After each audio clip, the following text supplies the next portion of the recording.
우린 그동안 예수님께서 공생애 제3년 가을에 갈릴리에서 제자들을 훈련시키시고 가르치시는 내용들이 어떤 것인지를 살펴보았습니다. 자, 이제 주님께서 이제 며칠 내로 이 갈릴리를 떠나서 유대로 이제 가시게 됩니다. 그 유대로 가시게 되는 이유는 이제 궁극적으로 십자가를 지시기 위해서 올라가시는 거죠. 자, 근데 그 길을 걸어가시기 위해서 유대로 이제 올라가시게 되는데 그 올라가시는 길이 이제 갈릴리, 즉 가버나움하고 나사렛이 있는 이 갈릴리에서 유대 예루살렘으로 올라가기 위해서는 두 가지 길이 있습니다. 하나는 사마리아 땅을 통과하는 길이고 다른 하나는 요단 동쪽을 건너서 아라바 길이라고 합니다. 그 강가로 나 있는 아라바 길이 있는데 유대인들은 주로 이 사마리아 땅을 통과하지 않고 좀 돌아서 가지만 그 아라바 길로 해서 이제 유대 예루살렘으로 가는 그런 경로를 택했죠. 왜냐하면 사마리아인들하고 유대인들은 적대적 관계지 않습니까? 서로 상종도 하지 않는 그런 관계이기 때문에 그 피해서 다닌 겁니다. 자, 그런데 예수님께서 예루살렘을 올라가시는 과정에 그 아라바 길로 가시지 않고 이 사마리아 땅을 이제 통과하시게 됩니다. 거기에서 이제 날이 저물어서 묵을 곳을 찾으셨습니다만은 사마리아인들이 이제 배척을 하죠. 유대인이라고 방을 안 내주는 거예요. 그러니까 야고보와 요한이 어떻게 합니까? 화가 나가지고 어떻게 해요? 우리가 저 하늘로부터 불을 내서 이것들을 멸하라고 멸하면 좋겠습니까? 예수님께 질문하니까 예수님께서 뭐라고 하세요? 아서라, 꾸짖으시죠. 왜 그러느냐? 냅둬라. 그러시고 이제 다른 마을로 이제 예수님께서 들어가시게 됩니다. 자, 그러한 상황 속에서 그런 상황 속에 예수님을 따르던 제자들 가운데서 어떤 세 사람이 예수님을 구체적으로 실제적인 어떤 그런 일을 하겠다는 의미에서 따르겠다라고 이렇게 나서게 됩니다. 그 첫 번째 사람은 어디로 가시든지 내가 주를 따르겠습니다라고 나섰고, 두 번째 사람은 예수님께서 먼저 그 사람에게 말씀을 하셨어요. 나를 따르라고. 근데 그 사람이 뭐라고 얘기합니까? 나로 하여금 아버지를 장사하게 한 다음에 주를 따르게 허락하소서. 그런 사람이에요. 그 다음에 세 번째 사람은 뭐죠? 가족들하고 작별하고 주를 따르도록 허락해 주십시오라고 이렇게 예수님께 말씀을 드립니다. 그래서 이렇게 세 사람이 등장하게 되는데, 자, 오늘 그 첫 번째 사람에게 예수님께서 하신 말씀이 여우도 굴이 있고 공중에 새도 집이 있지만 인자는 머리 둘 곳이 없다라는 말씀으로 그 사람에게 흔쾌히 허락하신 것도 아니고, 그렇다고 예수님께서 뭐 하지 말라고 하신 것도 아니고, 그렇게 말씀하시면서 그 사람이 가지고 있는 결단, 그리고 그가 가지고 있는 결함의 어떤 부분들을 보충해 주시기 위해서 하신 말씀이 바로 오늘 우리가 읽었던 58절 말씀입니다. 자, 마태복음 18장 18절로 22절 읽어보시죠. 예수께서 무리가 자기를 에워싸는 것을 보시고 건너편으로 가기를 명하시니라. 한 서기관이 나와 예수께 아뢰되 선생님이여 어디로 가시든지 저는 따르리이다. 예수께서 이르시되 여우도 굴이 있고 공중의 새도 거처가 있으되 인자는 머리 둘 곳이 없다 하시더라. 제자 중에 또 한 사람이 이르되 주여 내가 먼저 가서 내 아버지를 장사하게 허락하옵소서. 예수께서 이르시되 죽은 자들이 그들의 죽은 자들을 장사하게 하고 너는 나를 따르라 하시니라. 자, 이 마태복음에는 지금 누가복음에는 어떤 사람이라고 구체적으로 안 나와 있습니다. 마태복음의 기록을 따르면 이 사람은 누구라고 나와 있습니까? 서기관이죠, 서기관. 자, 서기관이라는 사람, 이 사람이 첫 번째 등장한 사람이에요. 자, 이 사람에 대해서 살펴보겠는데, 자, 우리가 예수님께서 가시는 길의 성격을 우리가 좀 더 바르게 알기 위해서는 당시 예수님을 따르겠다고 하는 사람들에게 예수님께서 무엇을 말씀하셨는가를 통해서 우리가 알 수가 있습니다. 예수님을 따르는 길이 무엇인지, 그 사람들에게 요구하신 것이 무엇인지를 아는 것이 중요하다는 것입니다. 그 좋은 예가 여기 등장하는 서기관입니다. 자, 그럼 보통 일반 사람이 아니고 율법학자요, 이스라엘 백성들을 가르치는 스승이요, 그리고 모세의 자리에 앉아서 그 백성들을 그 히브리 민족주의적 그 방향으로 이끌어가는 중요한 역할을 하는 것이 바로 이 서기관이죠. 이 사람이 그러한 어떤 율법을 해석하고 백성들을 가르치고 적용하는 것이 어떠하냐에 따라서 히브리 민족의 방향성이 결정돼요. 그것이 변경되기도 하고, 그러니까 그들의 가르침이 그만큼 그들에겐 절대적인 영향을 끼쳤다는 거죠. 그리고 이런 사람들의 특징은 경솔할 수가 없는 것이 대단히 심사숙고하는 신중한 사람들이었다는 거예요. 왜일까요? 이 사람들이 옛날에 양피제라든지 파피루스에 기록된 그 복사본들이죠. 그 최초의 원본 이후로 쭉 계속해서 필사, 즉 복사해서 그 율법을 계속해서 보존하고 가르치는 역할을 했던 것이 서기관들이거든요. 그렇기 때문에 1.1획이라도 틀리면 안 되는 거죠. 아주 신중하게 정신을 집중하고 그 일을 작업을 해 나가면서 그것을 해석을 하고 백성들을 가르치는 일을 했던 사람들이라면 얼마나 이 사람들이 신중한 사람들이었겠습니까? 그리고 백성들로부터 존경을 받고요. 그런데 예수님께서 이 땅에 오셔서 이제 만 2년이 지나고 이제 3년째, 이제 3년, 그것도 이제 마지막 무렵을 향해 가는 이 시기까지 예수님께서 그동안 가르치신 내용들이 있습니다. 일반 백성들인지 제자들을 향해서 가르치신 내용들, 또 천국에 관한 교훈들, 자 이런 것들이 그동안 서기관 즉 바리새인들과 서기관들이 가르쳤던 그런 사상적인 내용들과 도저히 이것이 융합이 안 돼요. 그래서 이것이 충돌하기도 하고 적대적인 그러한 분위기 속에 있었다는 것이죠. 우리는 그동안 그걸 쭉 살펴왔었습니다. 자, 그런 사람 중에 한 사람인 이 서기관 그룹의 일원이었던 한 사람이 이 서기관이 예수님께 나와서 내가 주님을 따르겠다라고 나선 거예요. 그럼 이 사람은 그럼 어떻게 보면은 참 믿음이 있어 보이는 것 같고 서기관 그룹에서 이탈한다는 것, 즉 서기관 그룹이 가르침과 그들의 해석에 따라서 형성되어진 히브리 민족주의적 그런 것과 예수님의 가르침이 충돌하는 것임을 이 사람은 그동안 모르는 바가 아닐 텐데도 예수님을 따르겠다고 나선 거예요. 여기까지 이 사람은 경솔하게 이 사람이 결정한 것은 아니었을 것입니다. 그런데도 이 사람은 스스로 자청을 해서 예수님의 최측근 제자들 그룹에 자기가 그 일원으로 참가해서 주님을 따르겠다라고 이렇게 얘기를 한 것입니다. 자, 이런 사람들이 즉 서기관 그룹이 선입견과 편견을 가지고 그 율법을 주관적으로 해석하고 적용하는 이런 경향이 강했던 사람들 가운데서 이 사람이 예수님을 따르기로 한 것은 왜일까? 그동안 그는 히브리 민족주의적인 전통을 따라서 율법을 해석하면서 그 법정신을 따라서 살아가는 사람이었는데 그런 안목을 가지고 있는 서기관이 예수님의 생각을 자기가 들은 대로 그리고 자기가 아는 대로 이리저리 연구를 했을 것이고 그 결과를 해석을 해서 자기 자신이 어떻게 해야 될 것인가를 결정하고 예수님 앞에 나온 것입니다. 그런 그의 말을 들으신 예수님이 그의 속에 있는 것을 다 아시고 하신 말씀이 오늘 우리가 읽은 58절 말씀이에요. 뭐라고 하십니까? 여기도 굴이 있고 공중의 새도 집이 있지만 인자는 머리 둘 곳이 없다라는 말씀하십니다. 자, 이것은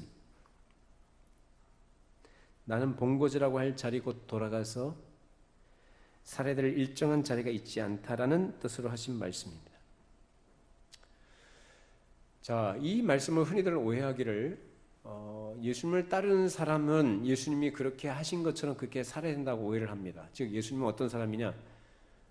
머리 둘 곳이 없다라는 표현 속에 어떤 사람들이 오해를 하냐면은 마치 예수님 들어가서 쉴 집도 없이 거처할 곳도 없이 이리저리 정처 없이 방황하는 그런 삶을 사신 분인가? 라는 것으로 이해를 하죠. 예수님은 그런 분 아니거든요. 실제로 예수님은 복음서 여러 것을 보면은요, 예수님께서는 가버나움에 있는 집이 있으셨어요. 가버나움에. 그래서 사역을 하시다가 좀 쉬셔야 될 때가 있거나 아니면 제자들을 따로 불러서 가르치실 때 어디서 가르치시느냐면 그 가버나움에 있는 집에서 가르치셨거든요. 물론 그 집은 예수님은 뭐 소유라기보다는 뭐 세를 냈든지 어쨌든지 뭐 그렇게 해서 예수님께서 생활하신 터전이 있던 것이 바로 그 집이었거든요. 가버나움의 집이에요. 그리고 예수님께서 입고 다니시는 옷도 뭐 남루하거나 뭐 누추하거나 행색이 몰골이 그렇게 뭐 꾀죄죄하고 그런 모습이 아니었거든요. 예수님은 이 땅에 계시는 동안에 가장 참된 인간상을 가지신 분입니다. 그리고 예수님의 그 풍채라는 것이 있어요. 여러분 사람을 보면은 어떤 사람을 보면은 그 사람이 어떠하다는 것을 그 풍채라고 이제 풍모라고 하죠. 그것을 통해서 어느 정도 감을 잡을 수가 있죠. 어떤 직업에 종사하는 사람인지 어떤 일을 하시는 분인지 그 사람의 딱 모습을 보면은 그 느껴지는 분위기들이 있거든요. 그런데 예수님은 그런 분위기를 갖고 계셨는데 어떤 분으로요? 이 세상에서 고록하시고 순결하시고 하나님의 아들로서의 그 면모를 가지고 계셨던 분이 바로 예수님이에요. 그래서 가는 곳마다 사람들이 예수님을 바라볼 때 어떻게 바라봅니까? 때때로는 경외심을 가지고 바라보기도 하고 하신 말씀을 통해서 말씀을 듣고 놀라서 예수님을 바라보면서 경외심을 갖기도 하고 때로는 두려워하기도 하고 또 그렇게 완전하게 드러나신 그 영광된 모습은 드러나지 않았습니다. 평소에.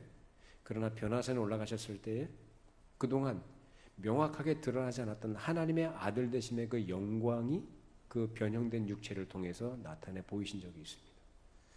이처럼 예수님은 이 땅에 사시는 동안에도 가장 완전한 인간상과 그런 분위기를 가지고 계시고 그 면모를 지니고 계신 분이 바로 예수님이셨다는 거죠.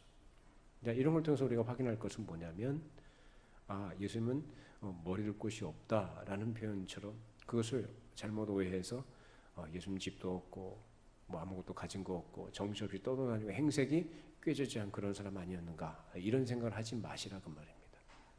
다 가지신 분이고 다 소유하신 분이에요.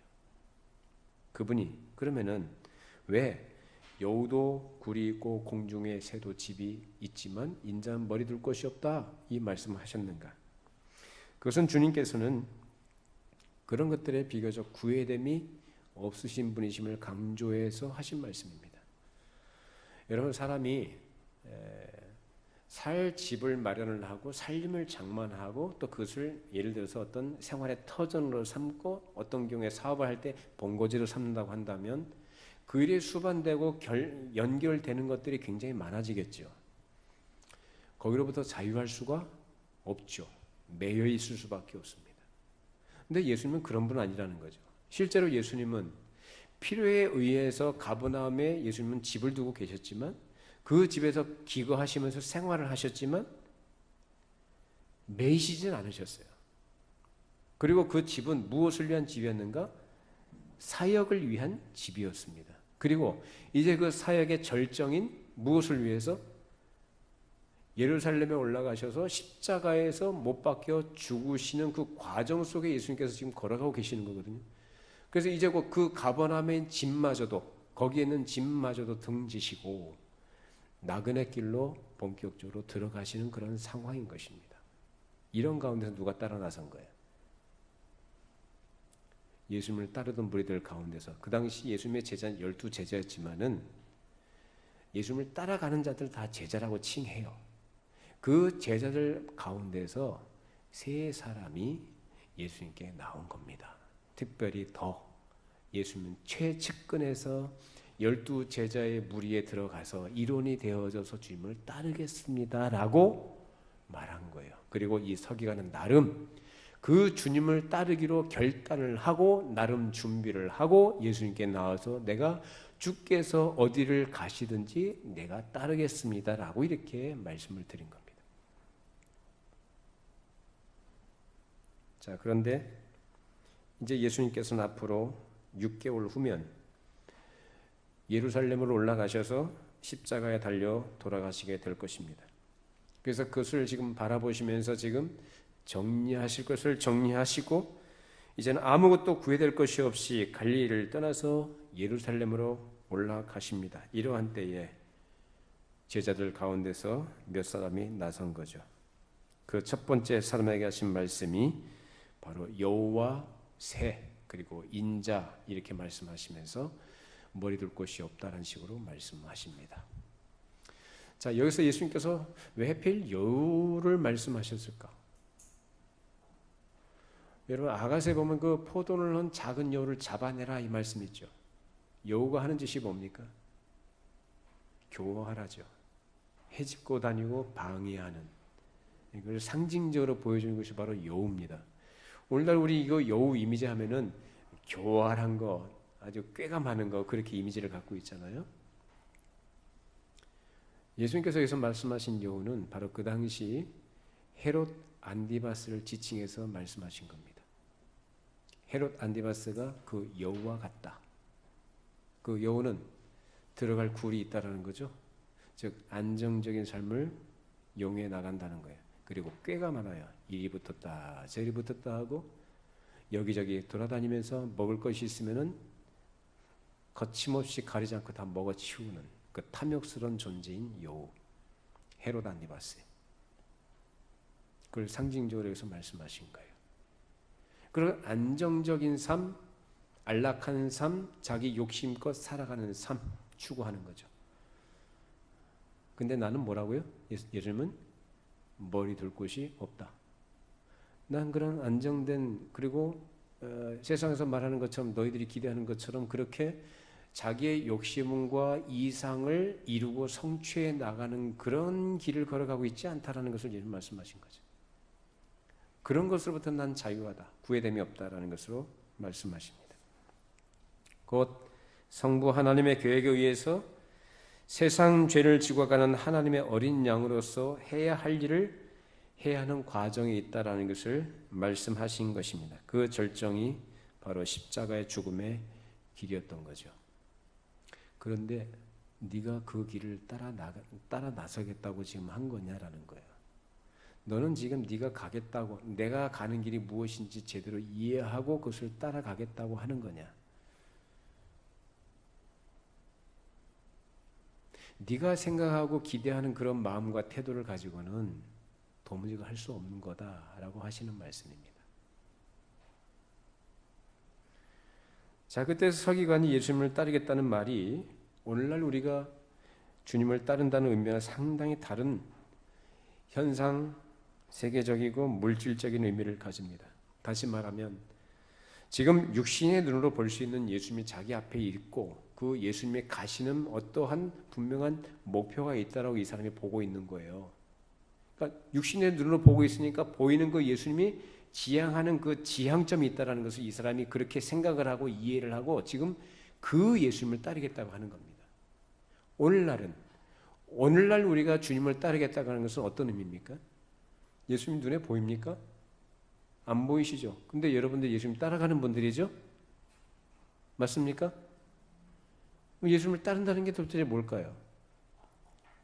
예수님의 가르치심, 교훈들, 그리고 우리에게 맡겨주신 사명, 말씀에 순종하는 삶, 그것이 바로 주님을 따른다는 의미겠죠. 그러니까 지금 이 서기관이 가지고 있는 주님을 따른다는 개념과 오늘날 우리가 주님을 따르는 개념하고는 전혀 다른 것입니다.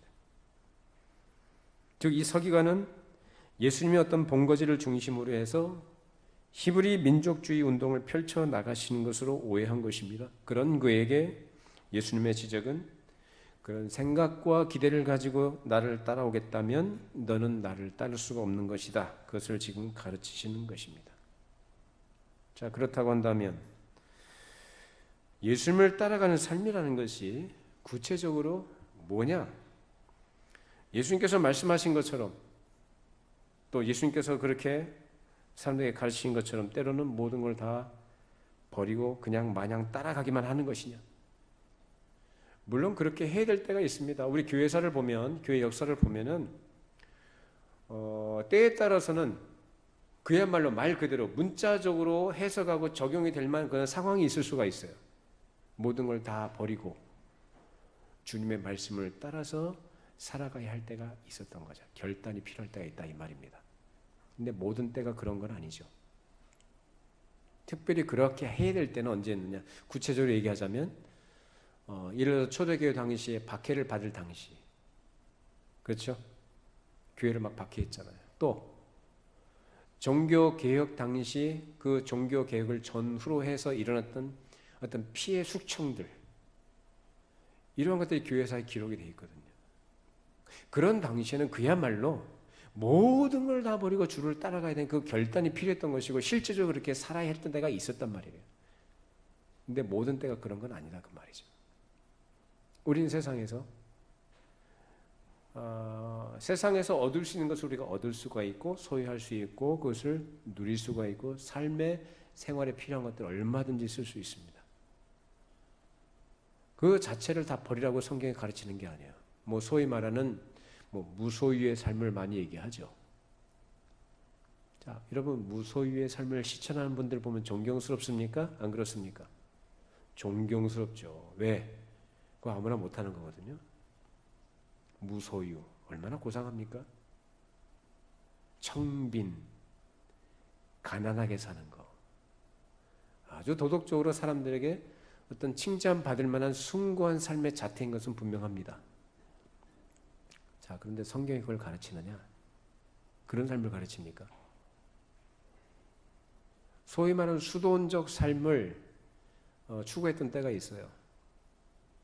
수도원에 들어가면 말 그대로 처자식 다 버리고 그야말로 다 관계 끊고 다 버리고 어디 들어가요? 독립된 공간 안에 들어가서 거기서 노동을 하며 기도하고 묵상하는 일을 합니다.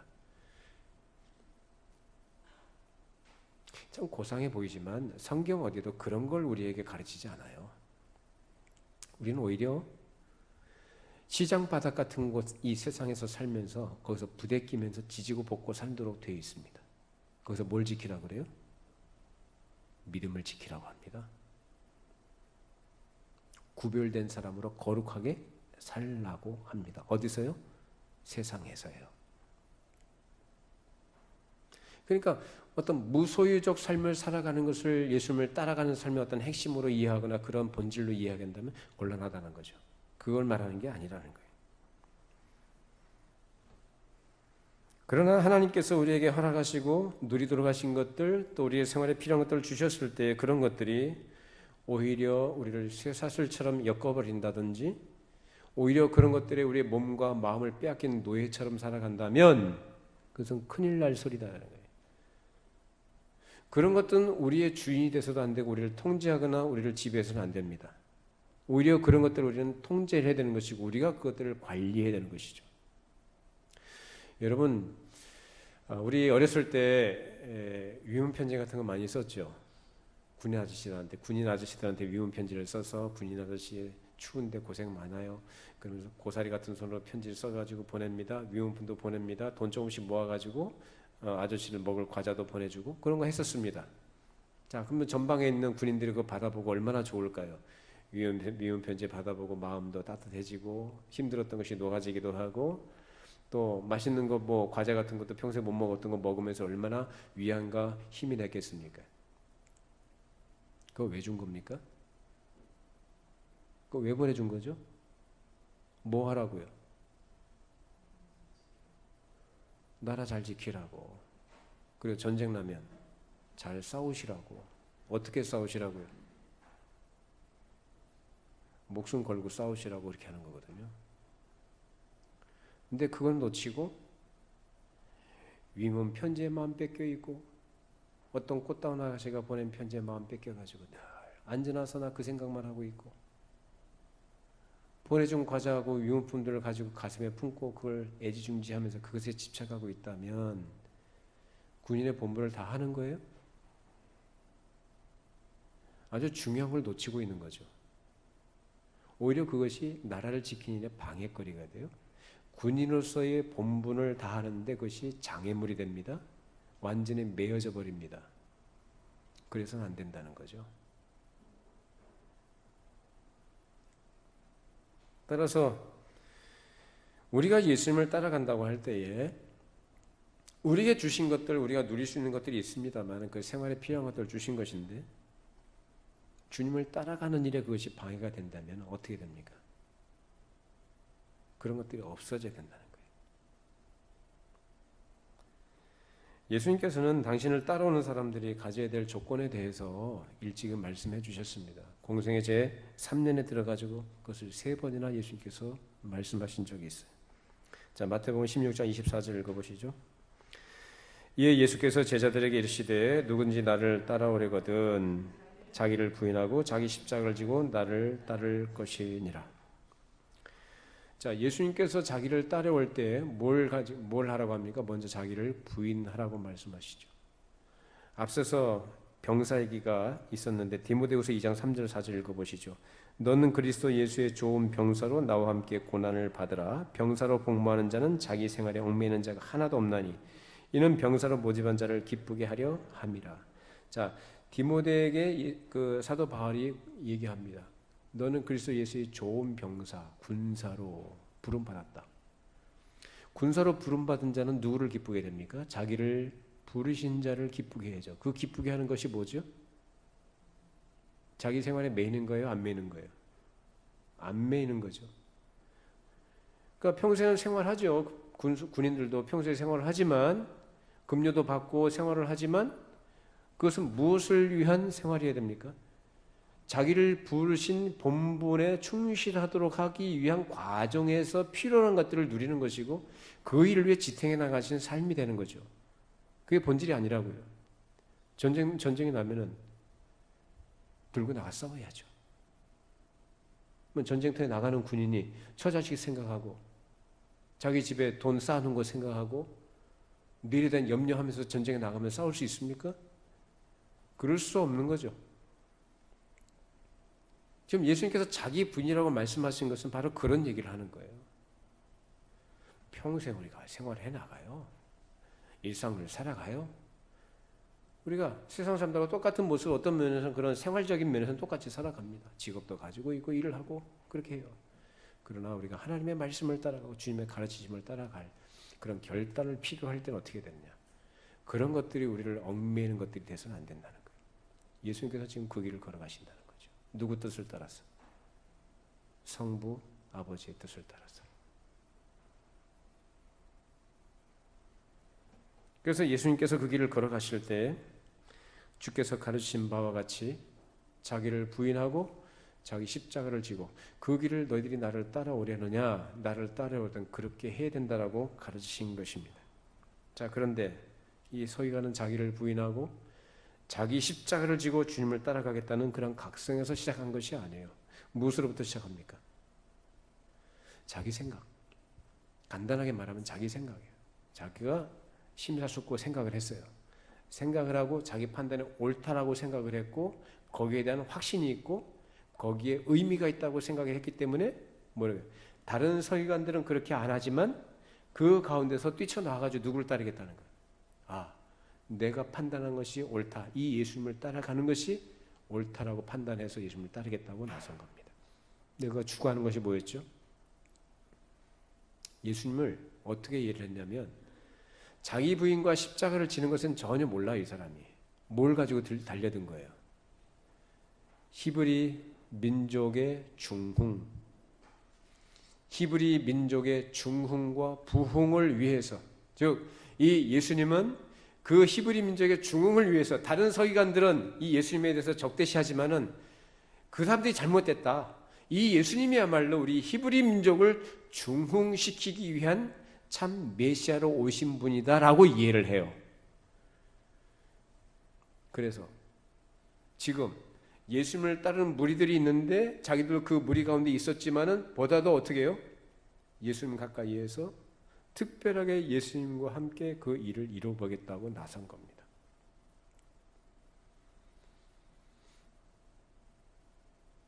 예수님이 가르치신 내용은 전혀 다른데 이 사람은 거기에다 오해를 갖고 있는 거죠. 그래서 예수님을 따라간 이 사람들이 전부 다 메시아 왕국 앞으로 머지않아 세워질 메시아 왕국에 다 들어가게 될 것이고 나는 당연히 들어갈 것이고 그리고 예수님의 가장 최측근인 핵심 그룹인 12 제자들과 함께 나도 그 일원이 돼서 그 메시아 왕국의 구현과 완성을 위해서 뭔가 일익을 담당해야 되겠다라고 생각한 겁니다. 이것을 뭐라고 얘기하느냐? 민족애라 얘기합니다. 여러분 이거 좋은 겁니까? 나쁜 겁니까? 민족의 나라 사랑, 민족 사랑, 좋은 거예요? 나쁜 거예요? 좋은 거죠. 아주 숭고한 정신이고 자기 자신을 어떤 의미에서는 다른 서기관 그룹들이 갖고 있는 기득권을 같이 향유하지 않고 누리지 않고 내가 그것을 이탈해서 지금 예수님을 따르겠다고 나선 것이 어쩌면 이 사람에게는 그것이 나름 어느 정도 자기 희생일 수도 있어요. 배쳐가는 예수님을 따르겠다고 했으니까. 그 민족 정신, 조국의 민족의 사람들이 볼 때는 그것이 의미가 있고 가치 있는 일인 것은 분명합니다. 그런데 예수님께서 요구하시는 것은 그게 아니었죠. 뭘 요구하시죠?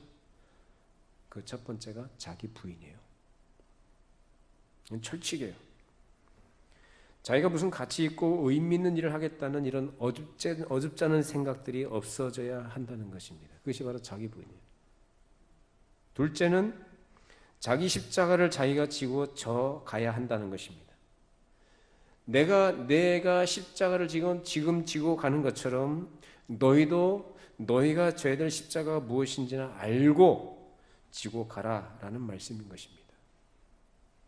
그러니까 자기 부인, 자기 십자가. 그러니까 여러분이 져야 될 십자가가 뭡니까? 주님을 따르는 일에 있어서 감수해야 될 모든 내용들이 바로 십자가입니다. 복음을 위하거나 또는 믿음을 지키기 위해서 감내해야 될 또 감수해야 될 삶의 내용들. 그게 다 십자가예요. 인생고를 말하는 게 아니고요. 근데 이 서기관에게는 그게 없어요. 이 서기관이 갖고 있는 건 뭐죠? 이상적 메시아 왕국의 실현을 위해서 자기가 뭔가를 좀 해보겠다는 거예요. 지금까지 예수님은 사람들을 가르치셨고 몸소 보이시는 그런 일들이 있었고 박해도 받으시고 어려움도 겪으셨어요. 이제 어쩌면 지금 3년째 그렇게 하시다 보니까 터가 닦였다, 길이 열렸다, 준비가 됐다라는 그런 시기일 수도 있습니다. 세상적으로 볼 때는. 세상에서도 한 3년 내지 5년 정도 하면 어느 정도 터를 닦는다고 하지 않습니까? 근데 이 사람은 지금 그에서 편성을 해서 자기가 뭔가를 좀 해보겠다는 거예요. 그러나 예수님 말씀하신 그 길은 그 길이 아니에요. 주님께서 가시는 그 말씀하신 그 길이라는 것은 어떤 길인가? 고난도 있고 어려움도 있어요. 어느 때는 모든 것을 다 포기하고 나아가야 될 때도 있습니다. 그저 예수 믿는다는 명분 하에서 아무 생각 없이 살아가는 것이 아니라 구체적이고 실제적인 결단을 내려야 할 때도 있다라는 것입니다. 그래서 예수님을 따라가려는 사람은 때로는 그런 비상한 태도가 필요한 것이고 적어도 마음에는 언제나 그런 마음의 준비가 돼 있어야 되는 거예요.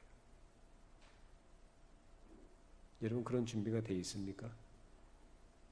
주님을 따라가겠다고 한다면 그런 마음의 준비는 돼 있어야 된다는 거죠. 그리고 실제적으로 그것이 요구될 때는 그렇게 하셔야 되는 것이고. 그런데 이 서기관에게는 그런 것이 전혀 없었습니다. 더군다나 지금 예수님의 마지막 반년의 생애는 사실상 지금까지의 생애보다 더 혹독한 그러한 긴장 그리고 어려움이 기다리고 있는 시기입니다. 그리고 다른 제자들은 지금까지 예수님께서 훈련시키시고 교육하신 바에 따라서 이제 그 엄중한 시기를 주님의 가르치심의 의미를 바르게 이해하고 깨달은 가운데서 그 자리를 지켜야 되는 그런 엄중한 상황 속에 있어요. 자, 이런 시기에 이 사람이 나선 거예요. 이런 시기에. 그리고 앞으로 이제 6개월 후면 예수님께서 돌아가실 것이고 그로부터 50일 후면 뭐가 시작이 됩니까? 오순절이 시작이 되면서 그때 뭐가 탄생하죠? 신약교회가 탄생을 해요. 그러면 신약교회가 탄생하게 되면은 그때 제자들은 그 신약교회의 형성을 위해서 해야 될 사명들이 있는 거죠.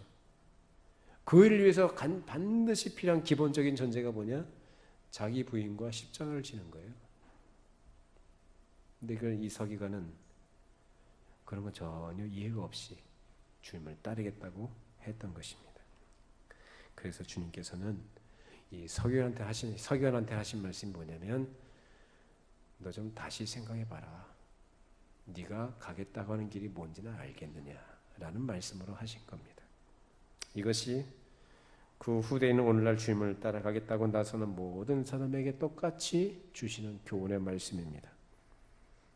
즉 자기를 부인해야 한다는 거예요. 즉 아상이 없어져야 한다는 겁니다. 자기를 위해서 자기 열정을 가지고 무엇을 해야 되겠다는 그런 것들이 다 없어져야 합니다. 그래서 제일 좋은 게 뭐냐? 자기가 죽는 게 제일 좋아요.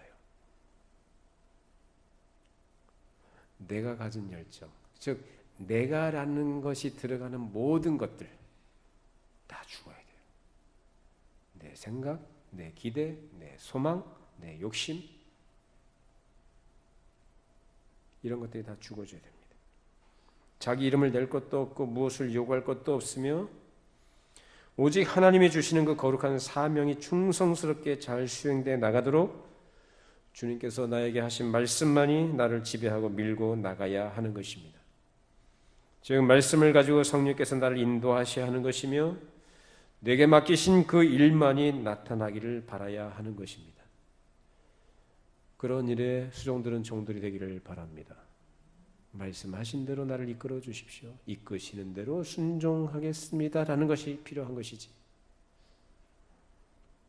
하나님의 영광을 또 하나님의 뜻을 빌미로 해서 자기가 먼저 나서거나 자기가 무엇을 하겠다고 하는 것은 예수님께서는 금하시는 겁니다.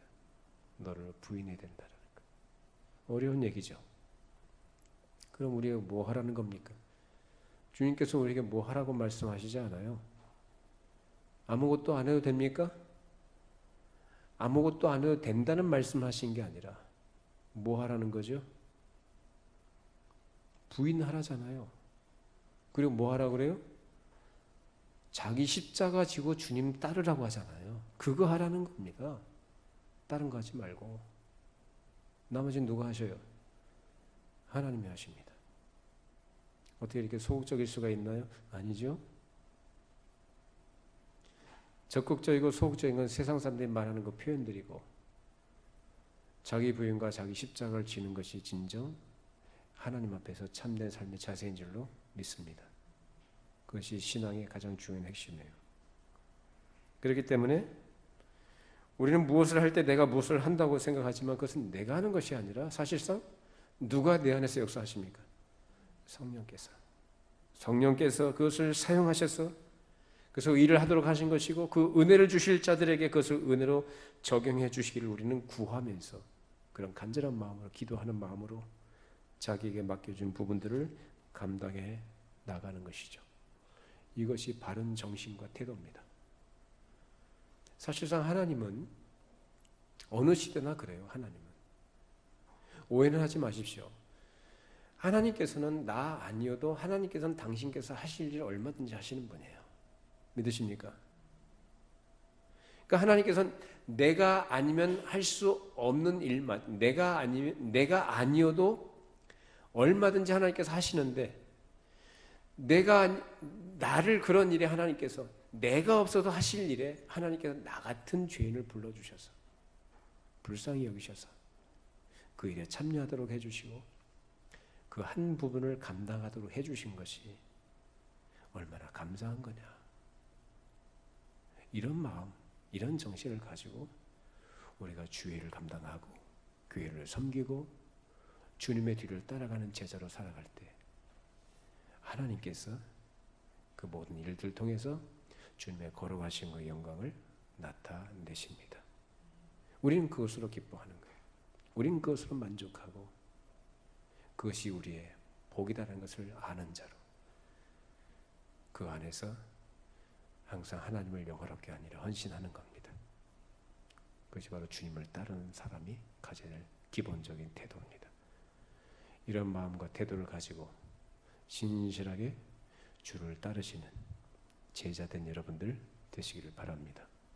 기도하겠습니다. 거룩하신 하나님, 주를 따르는 자들에게 진정 무엇을 생각하고 어떤 마음과 태도를 가지고 따라야 되는지 오늘 말씀을 통해 깨우쳐 주심을 감사드립니다. 오늘 서기관이 나름 자기가 주님을 따를 준비를 하고 진정 따르겠다고 결단을 하고 주님 앞에 나섰지만 주님께서는 그의 속을 다 아시고 그의 부족한 부분들과 또 모자란 부분들을 깨우쳐 주셨습니다. 그 사람이 그 뒤로 주님을 진정 따랐는지 안 따랐는지 우리 알지 못하지만 오늘 이 말씀을 통해서 그 후대를 살아가는 하나님의 거룩한 백성들에게 주님의 뒤를 따라가는 자들에게 귀한 교훈을 얻도록 해 주셨습니다. 주님, 우리가 가지고 있는 생각들과 기대와 우리의 판단과 우리의 소원들, 우리의 욕심들 다 내려놓게 해주시고 우리 자신을 다 포기하게 하시고 우리 자신이 다 죽어지게 해주셔서 온전히 주의 뜻이 우리를 통하여 이루어지는 일에 각자 부르신 그 자리와 맡겨주신 사명을 신실하게 겸손히 수종드는 종들로 주를 따르는 자들이 되게 하여 주시옵소서. 하나님, 이 모든 일을 통해서 우리 하나님께서 영광 받으시고 그렇게 신실하게 주를 따라가는 자들을 통하여서 주의 뜻이 이 땅에 이루어지도록 역사하여 주시옵소서. 예수님의 이름으로 기도하옵나이다. 아멘.